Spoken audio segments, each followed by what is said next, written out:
আসসালামু আলাইকুম।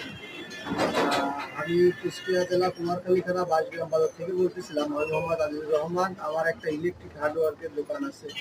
তো আমি আজকে একটা ইলেকট্রিক আইটেম চৌকি ফ্যান বলে এটা সেটিং করা আপনাদের দেখাবো।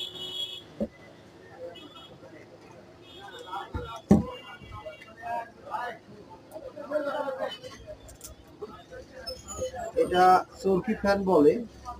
এটা গরমে দাম খুব একটা বেশি না, 350 থেকে 400 টাকার ভিতর এইটার দাম।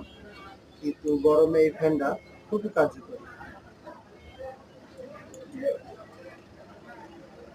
আমরা ফ্যানটা লাগাই নিব, দুটা নাট আটকে দিব, করতে হবে সুন্দর কথা আছে।